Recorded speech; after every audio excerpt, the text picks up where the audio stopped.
Bienvenidos a la sesión 12 del curso teórico, que se trata de enfermedades papuloescamosas y eritrodermia. Entonces, los objetivos de este seminario son estudiar antes de que nos reunamos la epidemiología, factores de riesgo, cuadro clínico y el tratamiento de los cuadros a tratar dentro del capítulo de papuloescamosas, que son eritrodermia, psoriasis, pitiriasis rubra pilaris, pitiriasis liquenoide crónica, pitiriasis rosada y lichen plano. Vamos a hacer una prueba que vamos a tener harto tiempo con respecto al seminario anterior, porque también va a ser de casos clínicos. Vamos a profundizar en el tratamiento de estas condiciones y vamos a revisar el desarrollo de dos escenarios clínicos, ¿ya? Siguiendo el orden que ustedes ya conocen. Y los casos van a ser el 49 y el 103. Sobre eritrodermia, aquí me interesa que tengan claro, sobre todo, diferenciar la eritrodermia aguda versus la crónica, porque la aguda, que se instala rápidamente en el paciente, no permite que aparezcan mecanismos de compensación. Entonces la homeostasis se ve alterada. Así que en este caso lo más importante es evaluar el estado general del paciente y eventualmente hospitalizar por las complicaciones que puede tener. Sin embargo, en la crónica, como estos mecanismos de compensación homeostáticos empiezan a operar, lo más importante es el manejo inicial ambulatorio y estudiar la causa con detención. Las causas de eritrodermia yo sé que las han visto muchas veces.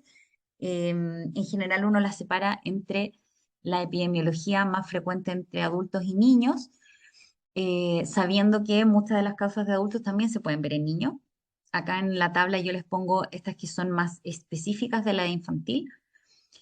Y si miramos la tabla a la izquierda, en las causas de los pacientes adultos, las más frecuentes vamos a tener las dermatitis de contacto o atópica, más dermatitis de contacto que atópica, la psoriasis, la pitiriasis rubra pilaris, las enfermedades ampollares que ustedes ya tuvieron en el seminario, las causas infecciosas como VIH y escabiosis, linfoma cutáneo, el síndrome de César en particular, y la eritrodermia paraneoplásica. Las RAM también son una causa importante, y ahí están los medicamentos que más la causan. Y más excepcionales son la enfermedad de injerto versus huésped, el lupus sistémico y la causa idiopática. Hay que tener en cuenta que depende de la serie, las frecuencias, pero en general todas dan alrededor del 20%, ¿ya?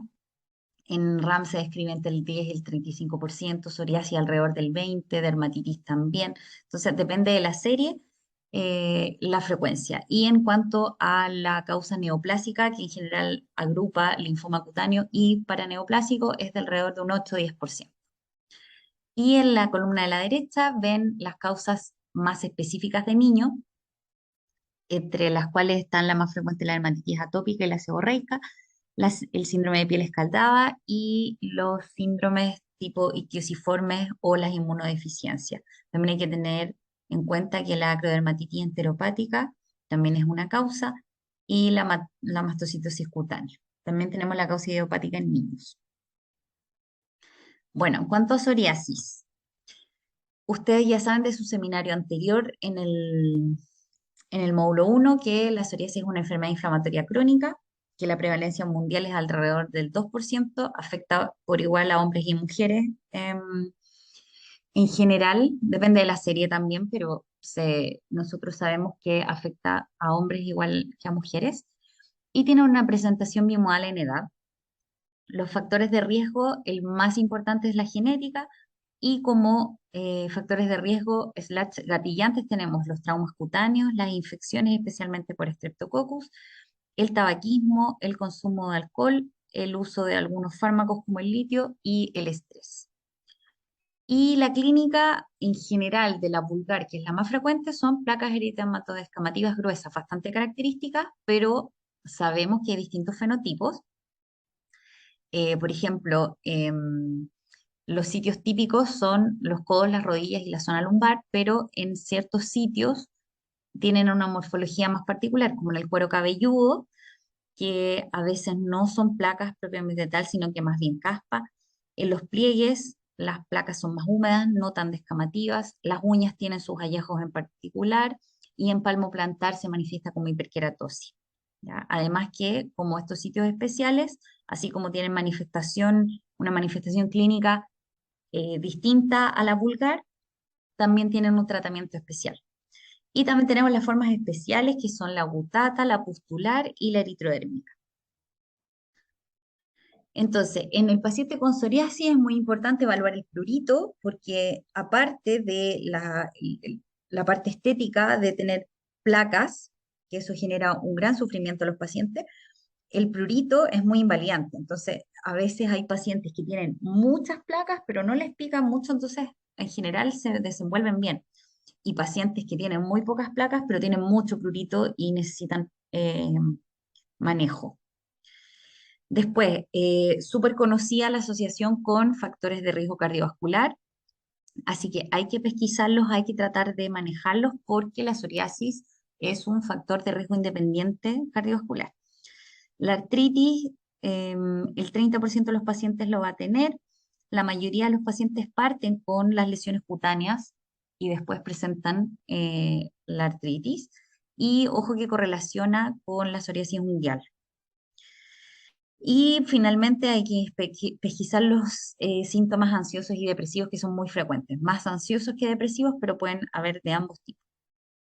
Y sobre la evaluación con el PASI, la verdad es que uno en la clínica en el día a día no lo hace, es más importante para hacer los estudios clínicos, ¿ya? Pero ayuda mucho, como el PASI considera la infiltración de la placa, la escama, eh, es importante considerarlo más que nada para saber, por ejemplo, si tengo una placa más gruesa, voy a usar más salicílico o una base más en base a ungüento para que penetre bien, versus placas más delgadas que uno puede decir quizás con pura humectación anda bien. Entonces, también tiene una implicancia en el tratamiento.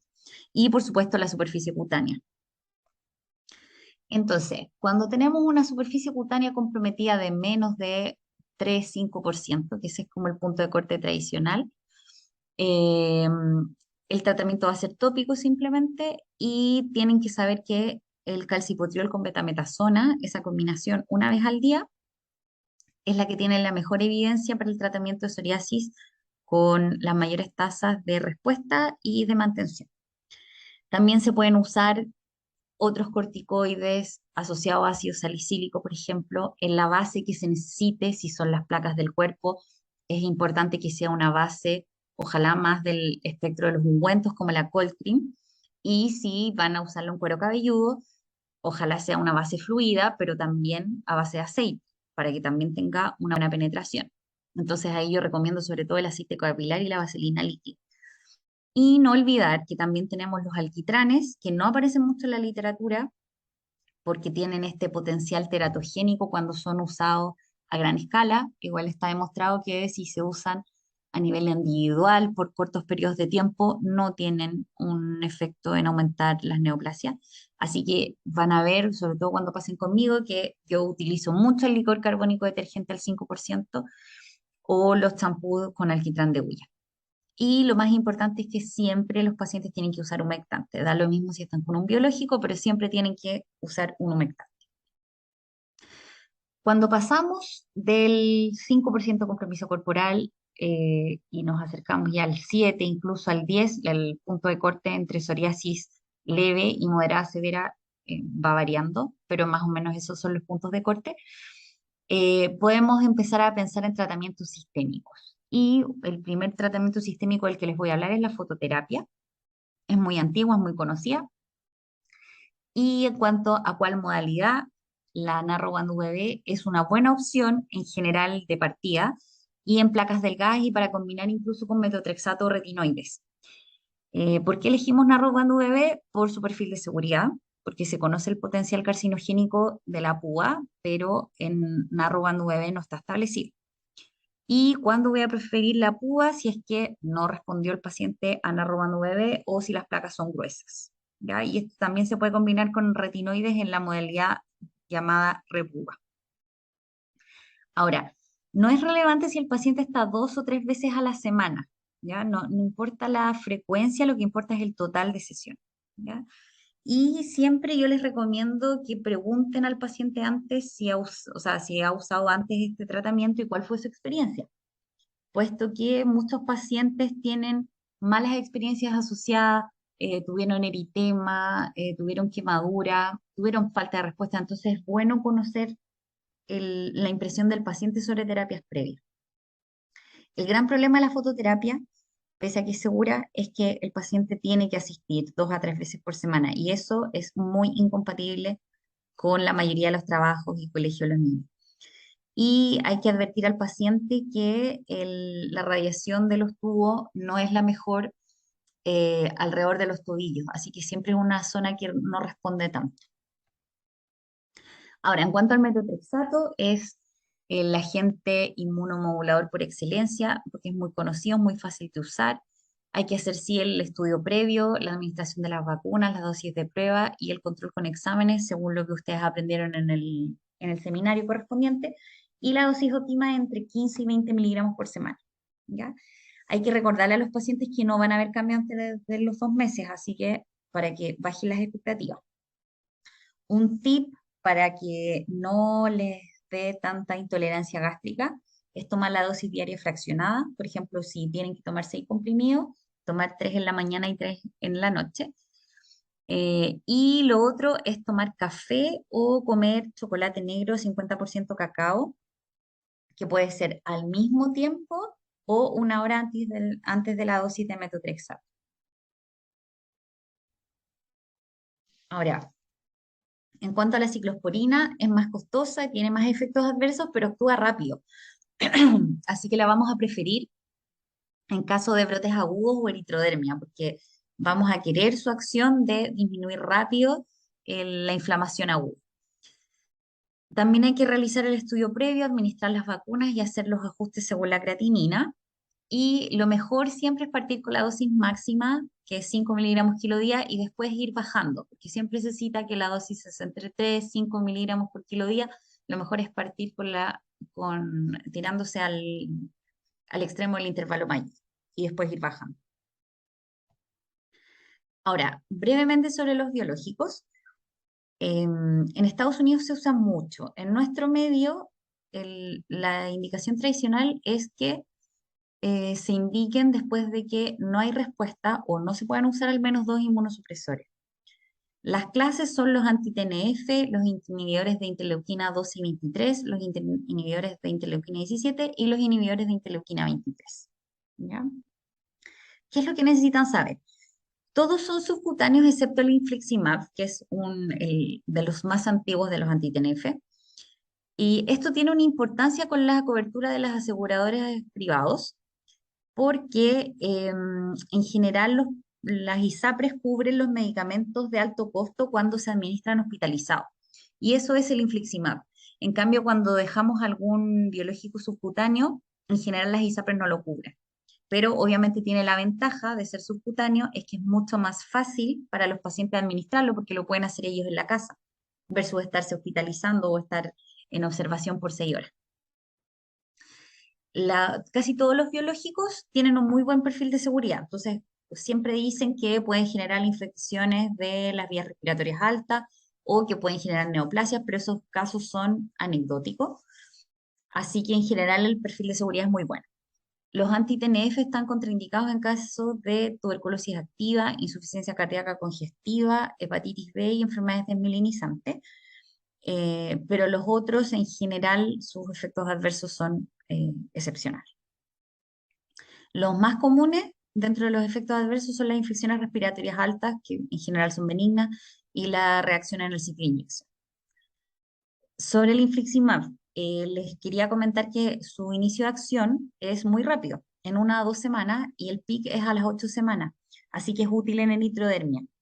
Y además es el más eficaz en términos de PASI dentro de los anti-TNF. Ahora, el problema con el infliximab es que se produce una formación de anticuerpos cuando uno lo suspende, o sea, mientras el uso y después si uno lo suspende y lo quiere volver a utilizar, pueden haberse formado anticuerpos. Y además que se administra la hospitalización, lo cual si bien es una ventaja para que la ISAPRE lo cubra, es una desventaja para el paciente porque quita mucho tiempo. Y la ventaja de otros grupos versus los anti-TNF, o sea, de los biológicos más nuevos, es que tienen muchos menos efectos adversos y las dosis son menos frecuentes. Ahora, sobre el tratamiento de localizaciones especiales de psoriasis en el cuero cabelludo, me gustaría mencionarles, como ya les había dicho, que hay que preferir una base fluida, ¿ya? Y ojalá una base más cercana a los aceites, como el aceite capilar o la vaselina líquida. También puede ser el gel o loción capilar, que son más acuosos, pero que escurran en el pelo, o si no, resultan muy incómodos. Y en el caso de requerir terapia sistémica, porque además de tener psoriasis en el cuero cabelludo, tienen una superficie corporal comprometida importante, la fototerapia no es útil porque no pasa por el pelo. En los pliegues, yo sé que esto lo saben bien, hay que preferir corticoides tópicos de baja potencia o inhibidores de calcineurina. En cuanto a las uñas, la prevalencia es hasta del 80% de los pacientes. Por sí sola, aislada, la psoriasis unguial es extraña. Eh, es más frecuente en hombres, la manifestación más frecuente de todas es el pitting que ven ahí en la fotografía. Y la psoriasis unguial correlaciona con la severidad de la psoriasis cutánea y conlleva mayor riesgo de artritis psoriática. En cuanto al tratamiento, las medidas generales debe ser usar las uñas cortas, evitar el trauma, sobre todo la manicure. Hay que contraindicar la manicure en las pacientes que tengan psoriasis y el uso de guantes para tareas domésticas. Ahora, de tratamiento específico, en cuanto a los tópicos o locales, tienen utilidad el clobetasol al 8% en la cungial o otros corticoides de alta potencia en oclusión, que estos van a ser mejores en las alteraciones de matriz. Si hay alteraciones del lecho, tiene mejor respuesta el calcipotriol con betametasona en gel. Y también existen como alternativa de tratamiento los inhibidores de calcineurina o el tazarotene. Una alternativa de tratamiento local son los corticoides intralesionales en el pliegue proximal o en el lecho, pero hay que tener en cuenta que eso resulta doloroso. Hay muchos tratamientos anecdóticos, como fototerapia, terapia fotodinámica o láser, y muchas veces el compromiso unguial puede ser indicación de usar algún inmunomodulador, sobre todo el metotrexato o algún biológico. Y dentro de los biológicos, los anti-interleuquina 17 son mucho mejor que los anti-TNF.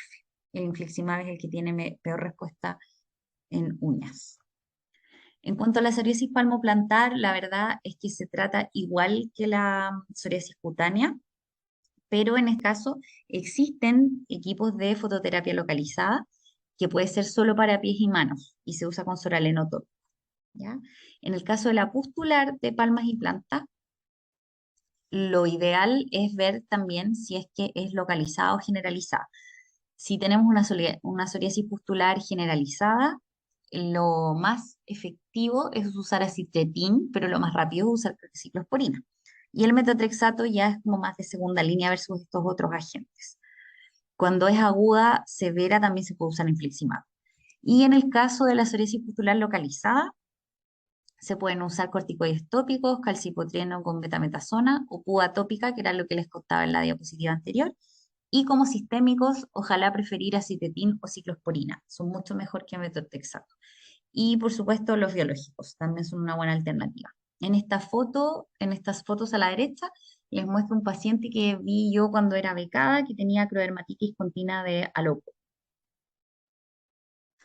En cuanto a la eritrodermia, como necesitamos una respuesta rápida, vamos a preferir agentes que tengan un inicio de acción rápido.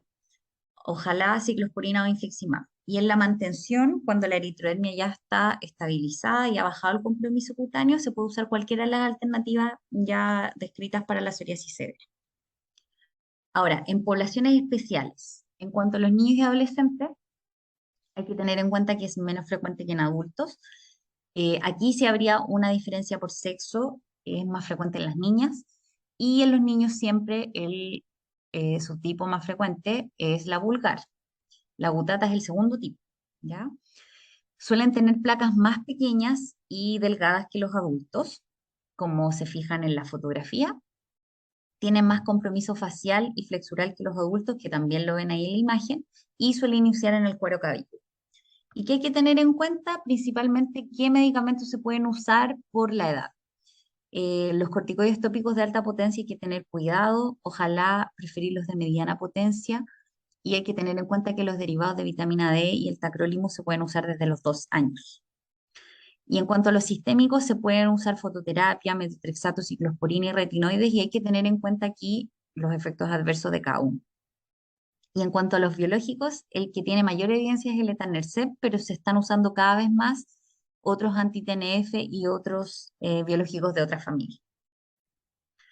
En cuanto a los pacientes con VIH, eh, la sola instalación de la terapia antirretroviral genera mejoría. Y acá no es adecuado el uso de inmunosupresores sistémicos, por lo que ojalá usemos tratamientos tópicos o los retinoides, la cipretina es una muy buena opción, o la fototerapia tipo Narrowband UV. En las embarazadas, aproximadamente la mitad mejora durante el embarazo, pero hay un 10 a 20% que empeora y el resto permanece estable y sí la mitad tiene un rebrote en el posparto. Cuando hay psoriasis moderada severa, hay riesgo de outcomes negativos perinatales, como síndrome hipertensivo del embarazo, bajo peso de nacimiento, parto prematuro, diabetes gestacional o aborto espontáneo. En cuanto al tratamiento tópico, se pueden usar corticoides de baja o mediana potencia. Ojo con los de alta potencia, hay que preferirlos ojalá en el segundo o tercer trimestre, no en el primero. Y se puede usar calcipotrieno, ¿ya? Y hay que evitar los inhibidores de calcineurina, alquitrán y el ácido salicílico. Y en cuanto al tratamiento sistémico, lo ideal es usar fototerapia en arroba UV. Recordemos que PUA no se puede usar en el embarazo.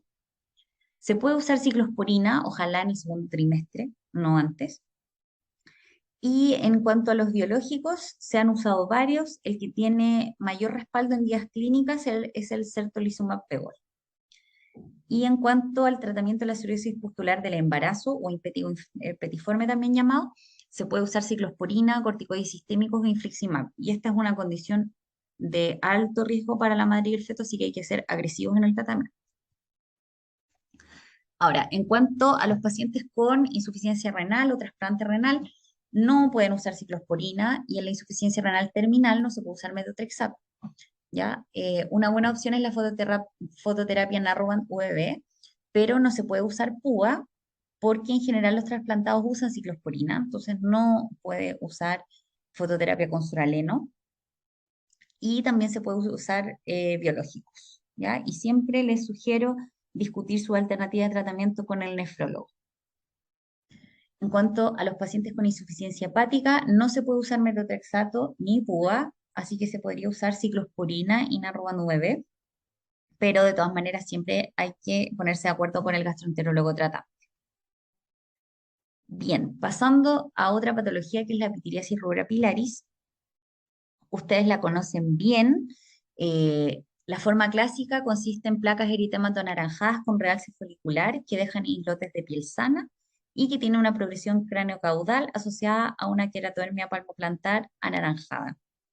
¿Ya? Que aquí les puse esta foto porque se ven muy bien los islotes de piel sana.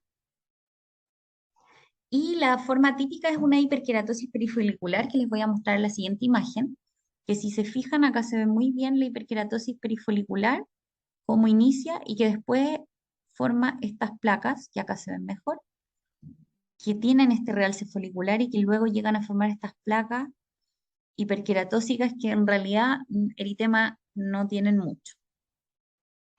Ahora, el tratamiento de la pitiriasis rubra en general es sistémico, pero cuando es localizada o como coadyuvante se pueden usar varios tópicos, como los emolientes, los corticoides y el ácido salicílico. Y también hay inhibidores de calcineurina o inhibidores de, análogos de vitamina D. En cuanto a los sistémicos, los que mejor respuesta tienen son los retinoides, particularmente la cipretin. También se pueden usar metotrexato, fototerapia, aunque hay que tener en cuenta que pueden generar exacerbación. Y más de segunda línea son la ciclosporina, la cetioprina o la primilasa. La dosis de cipretinina que se requiere es alta, a menudo no es bien tolerada, así que ojalá preferir a cipretina. Y cada vez se están usando más biológicos. En cuanto a las otras enfermedades papuloscamosas, brevemente acá les presento la famosa escama en oblea o micasia de la pitiriasis lichenoide. Por si no la habían visto, ahí en esas fotitos queda bien claro. Esta es una enfermedad inflamatoria idiopática en que aparecen estas pápulas eritemato café con este tipo de escama que se describe micasia o en oblea. Suelen ser asintomáticas y tiende a la cronicidad con periodos de actividad y remisión. Cuando se resuelve, deja una hipo o hiperpigmentación residual transitoria. El tratamiento consiste en fototerapia como primera línea, mejor Narrowand, siempre mejor Narrowand que Puba. Y de segunda línea tenemos la eritromicina, que el gran problema es que tiene mala tolerancia gástrica, con o sin corticoides tópicos asociados, y también se puede usar metotrexato cuando tiende a la cronicidad. En cuanto a la pitiriasis rosada, es un cuadro autolimitado que se cree que es una reactivación de infecciones virales por herpes virus 6 o 7, así que lo vemos más en pacientes jóvenes. Y el cuadro típico es la placa heráldica, que aparece primero y luego se sigue lesiones muy similares, que son rosadas ovaladas con una escama fina periférica, que se da sobre todo en tronco y raíz de muslo y brazos, que van apareciendo en un plazo de 2 a 3 semanas.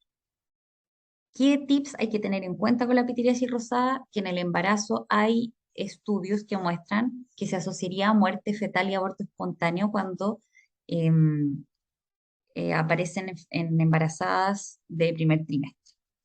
No hay que olvidar la sífilis secundaria como diagnóstico diferencial. El periodo de estado dura entre 6 a 8 semanas, así que si dura más hay que replantearse el diagnóstico. Y se trata en general con hidrocortisona tópica y antihistamínico de segunda generación cuando hay prurito asociado. No necesita tratamiento específico. También se han descrito tratamientos con aciclovir, macrólidos o fototerapia, pero en general no va a ser necesario recurrir a esto.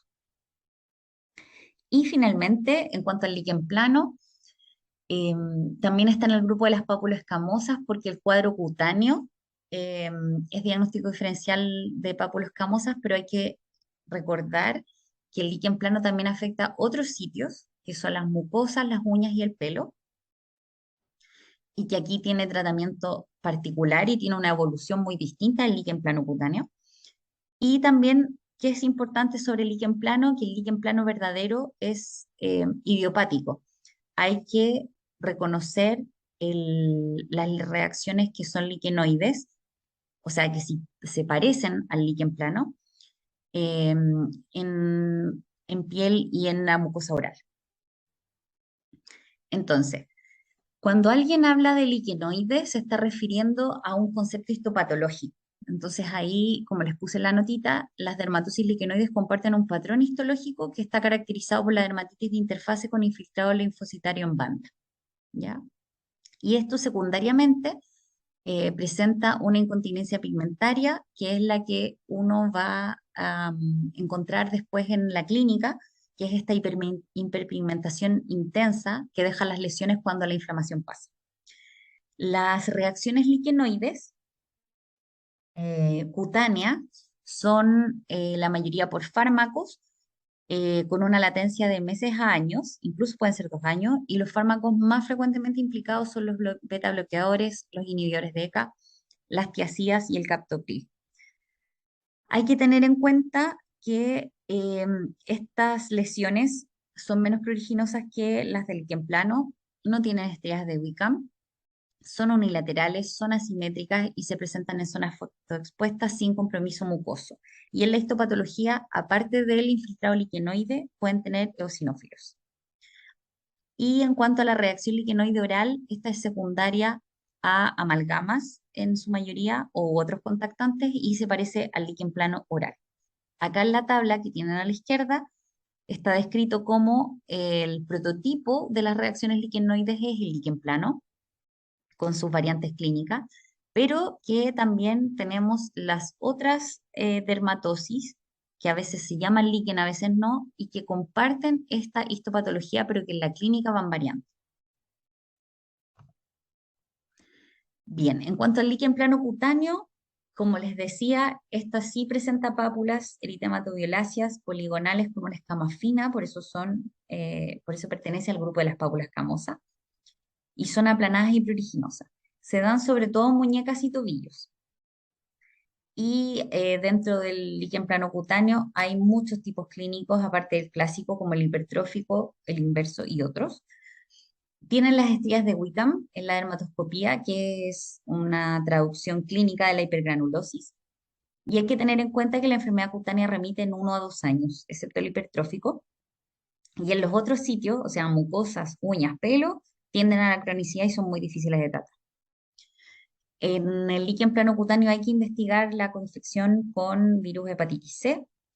No se asocia a neoplasia, excepto el hipertrófico por la inflamación crónica, y el tratamiento en general son los corticoides tópicos de alta potencia, que se pueden o no asociar a fototerapia y que se pueden o no asociar a antihistamínicos para el manejo del prurito. Cuando el cuadro es recalcitrante, se puede usar prednisona oral por 4 a 6 semanas, ojalá, o acitretin. Y en el caso del hipertrófico, hay que ser un poco más agresivo con corticoides intralesionales a veces. Aquí tienen fotos del líquen plano. Acá tienen la situación típica, que es en la muñeca, y ahí se distinguen las estrías de Wickham. Esta es una situación no tan frecuente, se ve más generalizado sobre las rodillas, pero es para que aprecien ese brillo y ese color algo violáceo que tiene el líquen y que después deja la hiperpigmentación. Esto, cuando uno ve estas características clínicas, uno dice que estas son pápulas liquenoides, ¿ya? Y acá una foto del líquen plano hipertrófico que, como ven, el diagnóstico diferencial podría ser más amplio. Ahora, en cuanto al líquen plano mucoso, este es crónico y recurrente, es más frecuente en la cavidad oral, pero puede afectar muchas mucosas. Y hay que recordar la posibilidad de transformación neoplásica en el líquen plano erosivo o atrófico de mucosas. Como les había dicho antes, hay que tratar de descartar las reacciones liquenoides amalgamas en el caso del líquen plano oral. Y en cuanto al tratamiento, es muy difícil. Ojalá usen corticoides tópicos de alta potencia o incluso intralesionales o inhibidores de calcineurina. Aquí en la descripción les puse los colutorios de la doctora Cifuentes, que lo que se puede usar es una cápsula de tetraciclina de 250 miligramos más 20 gotas de Siotén, eso en un vaso de 200 cc, y usar esa solución para enjuagues 4 a 6 veces al día, que esa es una opción de manejo tópico con corticoides de alta potencia, o pueden mandar a formular un clobetasol en orobase o plastibase, que son bases que se adhieren a la mucosa. Y ojalá haya que repetir más de 2 veces al día, porque eh, en la piel un medicamento puede permanecer eh, a lo largo de todo el día si uno aplica 2 veces, pero en la mucosa, en que hay saliva, en que el paciente come, no es tanta la biodisponibilidad posterior. Y en cuanto a los tratamientos sistémicos, se puede usar también prednisona oral, un corticoide de depósito, y se puede recurrir a retinoides, a metotrexato o a ciclosporina. Acá, como ven, como hay tanta oferta de tratamientos, probablemente nada es muy bueno por sí solo.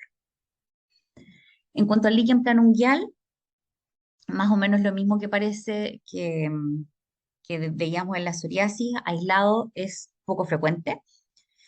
Es más de manos que de pies y tenemos alteraciones de matriz y alteraciones de lecho, muy parecido a lo que vemos en la psoriasis.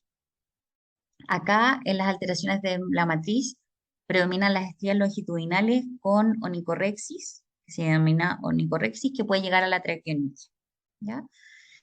Y en cuanto al tratamiento, también es muy difícil. Se pueden usar corticoides tópicos, corticoides intralesionales, que como les mencionaba antes es muy doloroso.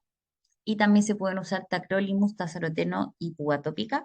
Y en cuanto a los sistémicos, pueden usar también corticoides de depósito u orales o algún agente sistémico que son más nuevos como el tofacitinib.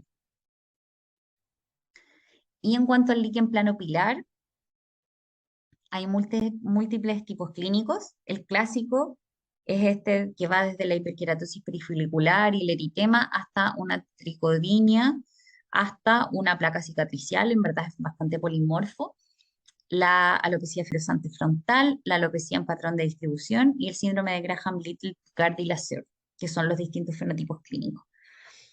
La clave histopatológica en el líquen plano pilar es que aparte del infiltrado liquenoide que ya escribimos, la reacción está en la capa basal del epitelio folicular, a nivel del istmo y el infundíbulo. ¿Ya? Eso para diferenciar de un infiltrado inflamatorio linfocitario que afecta al bulbo, que eso lo veríamos en la alopecia areata. Y además hay hiperplasia perifolicular y fibrosis concéntrica. Acá en la tabla les puse un extracto del tratamiento, como lo hace el doctor Bañó, que es español, que recomienda enfocarlo por dos frentes, disminuir la inflamación y aumentar la densidad capilar. Entonces, en cuanto a disminuir la inflamación, pueden usarse corticoides, inhibidores de calcineurina, antibióticos, pioglitazona, ciclosporina. Y en cuanto a aumentar la densidad capilar, lo principal que se usa es el minoxidil, ya sea oral o tópico. Acá también, como ven varias ofertas de tratamiento, probablemente nada es muy bueno. Aquí les dejo la bibliografía en la que me basé, que se las voy a mandar también por correo electrónico para que revisen más en detalle algunos de los tópicos.